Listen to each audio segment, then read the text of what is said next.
इस संसार में हमारे सारे दुखों का कारण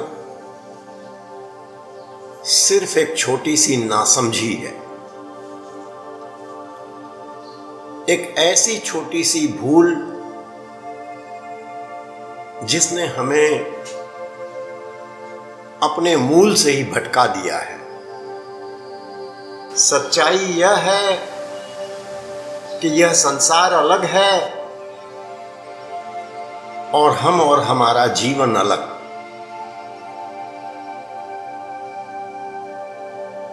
जबकि हम खुद को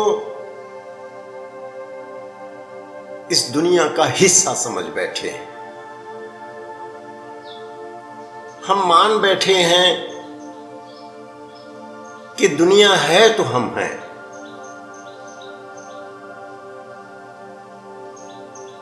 जबकि हम अच्छी तरह जानते हैं कि जब हम नहीं थे तब भी दुनिया थी, और जब हम नहीं रहेंगे दुनिया तो तब भी रहेगी।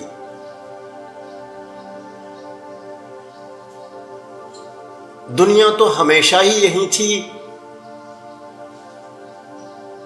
और शायद हमेशा ही यहीं रहेगी। बस हम ही नहीं थे और हम ही नहीं रहेंगे।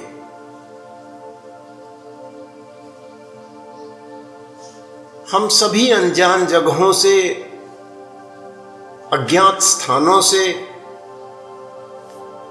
अलग अलग दिशाओं से, अलग अलग समय पर आकर इस तमाशे का हिस्सा बन गए हैं। कोई नहीं जानता कि कौन कहां से आया है। ना आने वाले को कुछ पता होता है और न ही जाने वाला लौटकर कभी कुछ बताने आता है।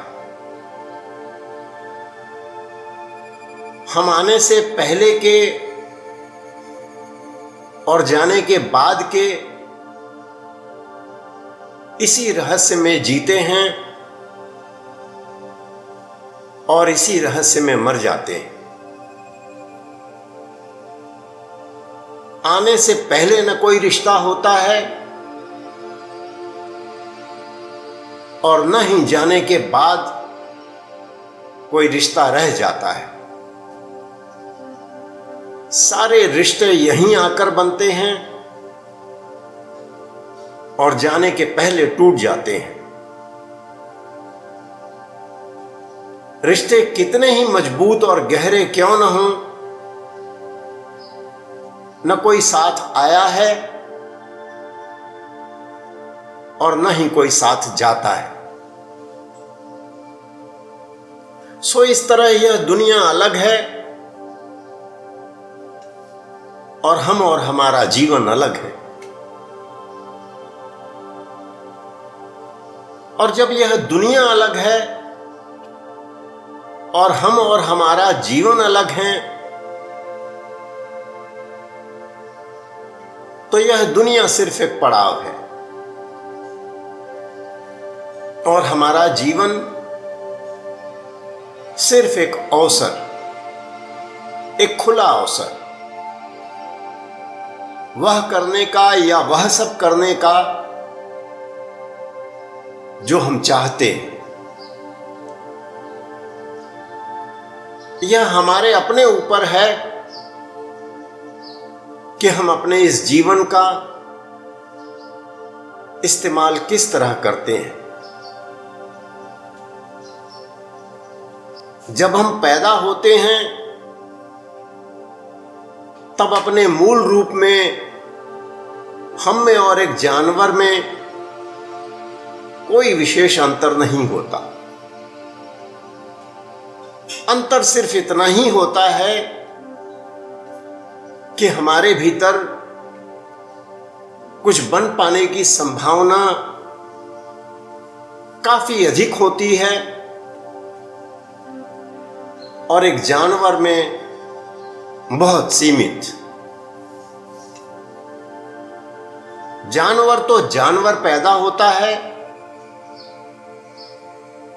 जानवर ही रहकर मर जाता है,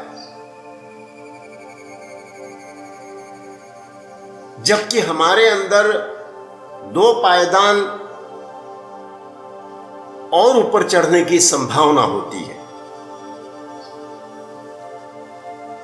हम जानवर से इंसान बन सकते हैं, पशु से मनुष्य बन सकते हैं, और फिर अगर कोशिश करें तो मनुष्य से देवता। यहां देवता का अर्थ किसी स्वर्ग में रहने वाले देवता से नहीं, बल्कि दैवत्व के गुणों से है। दैवत्व के स्तर और आयाम से है। हम में से ज्यादातर लोग पशुओं की तरह ही पैदा होते हैं, पशुओं की तरह ही जीते हैं और पशुओं की तरह ही मर जाते हैं। आप सब मुझे क्षमा करेंगे, मेरा भाव हम में से किसी की भावना को आहत करने का बिल्कुल नहीं है, और मैं खुद भी कोई अपवाद नहीं हूं, बल्कि आप जैसा आप ही का हिस्सा हूं। पर जब तक हम सच को सुनेंगे नहीं, समझेंगे नहीं, मानेंगे नहीं, तब तक बदलेंगे नहीं।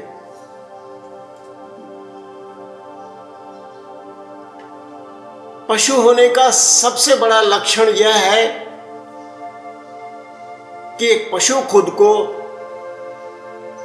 शरीर से न तो अलग जानता है और न ही मानता है। उसके लिए उसका शरीर ही सब कुछ है। आहार, निद्रा, हर्ष, विषाद, राग, द्वेष, मैत्री, द्वंद्व, दुस्साहस, भय, भोग और मैथुन, ये सभी पशुओं के लक्षण हैं। अब हम विचार करें कि हमारा अपना जीवन इससे कितना अलग है। क्या हम सब भी वही नहीं कर रहे जो एक पशु करता है? एक छोटा सा फर्क सिर्फ इतना ही है कि वे अनपढ़ और निर्बुद्ध हैं, इसलिए बहुत कुछ खुलेआम कर रहे हैं, और हम वही बहुत कुछ पर्दे के पीछे कर रहे हैं। पर हम कर तो वही रहे हैं जो वे कर रहे हैं, और चूंकि हम पढ़े लिखे और अक्लमंद हैं, इसलिए उन्हीं के क्षेत्र में उनसे बहुत बेहतर कर रहे हैं। इतना बेहतर कि इस बेहतर की आड़ में हमारा पशुपन ढक गया है। क्या हम भी जो कुछ कर रहे हैं वह सिर्फ अपनी देह और देह सुख के लिए ही नहीं कर रहे? अगर हां, तो हम पशुओं से बेहतर किस तरह हैं? जीवन का दूसरा पायदान है मनुष्यता। मनुष्य वह है जो खुद अपने साथ साथ दूसरों के लिए भी जीता है। मनुष्य वह है जो शरीर के पोषण और देह सुख से अधिक भी कुछ और कर रहा है, जो जाने से पहले इस संसार के लिए भी कुछ करके जाना चाहता है। मनुष्य वह है जिसे अपनी कुछ कम और दूसरों की परवाह कुछ ज्यादा है। दुनिया में जितने भी समाज सुधारक, महान वैज्ञानिक और विचारक पैदा हुए हैं, वे सब इसी श्रेणी में आते हैं। इन सभी का उद्देश्य यह दुनिया जहां है, जैसी है, इसे उससे कुछ बेहतर करके जाने का हुआ करता है।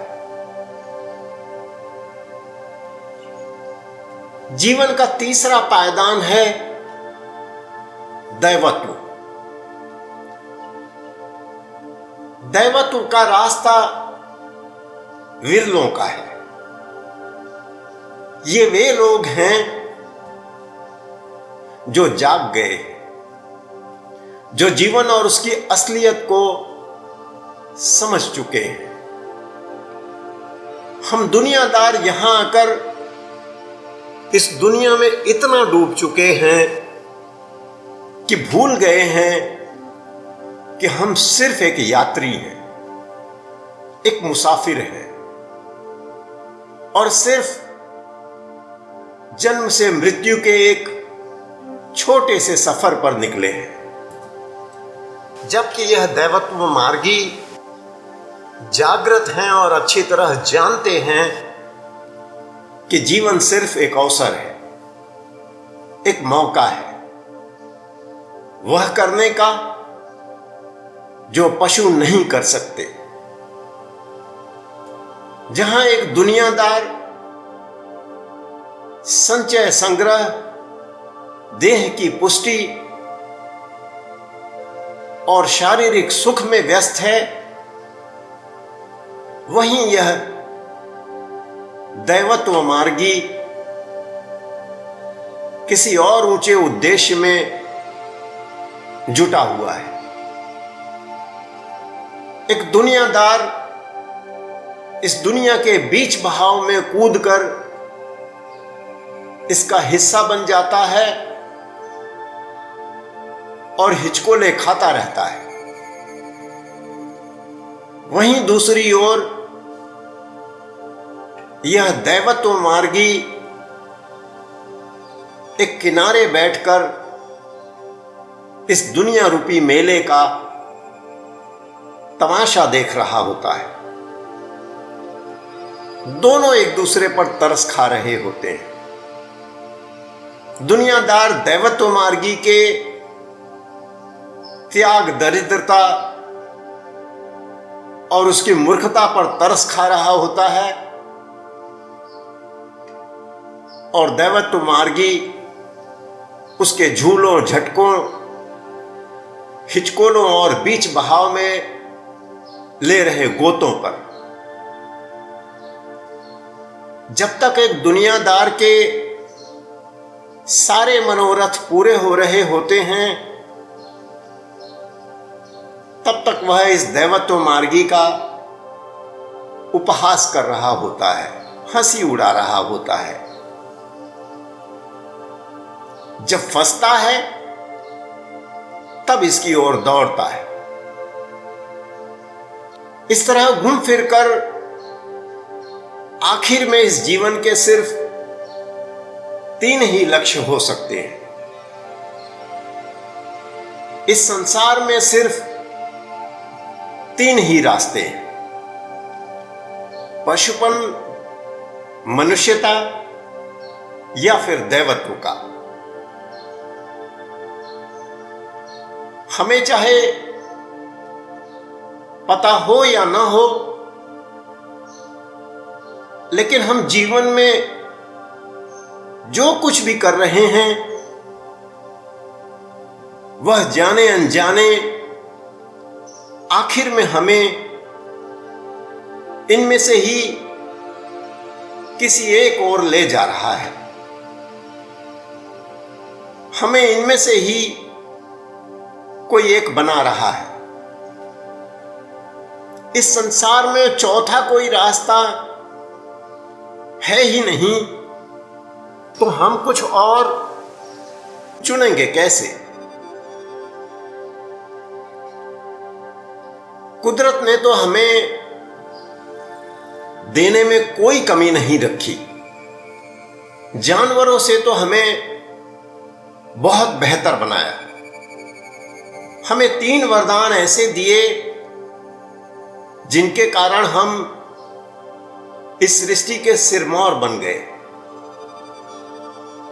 और इन 3 वरदानों का इस्तेमाल करके बनना तो था हमें देवता, पर शायद हम ठीक से मनुष्य भी नहीं बन पाए। सो यह जीवन सिर्फ एक अवसर है, एक मौका है। हम चाहें तो इसे एक जानवर का जीवन जीकर पूरा कर लें, चाहें तो दूसरों के काम आकर इसका कुछ बेहतर उपयोग कर लें, या फिर संचय, संग्रह और परिग्रह से थोड़ा ऊपर उठकर, त्याग कर नहीं, बस थोड़ा सा ऊपर उठकर अपने जीवन का लक्ष्य बदलकर, दैवत्व का मार्ग अपनाकर इस जीवन को सफल और सार्थक करें। मेरे इन नम्र निवेदनों का उद्देश्य उन ऐसे ही जीवन के सार्थकता की खोज में लगे, जीवन का सही अर्थ जानने की चाह, प्यास और अभिलाषा रखने वाले जिज्ञासुओं के कुछ काम आ जाना है।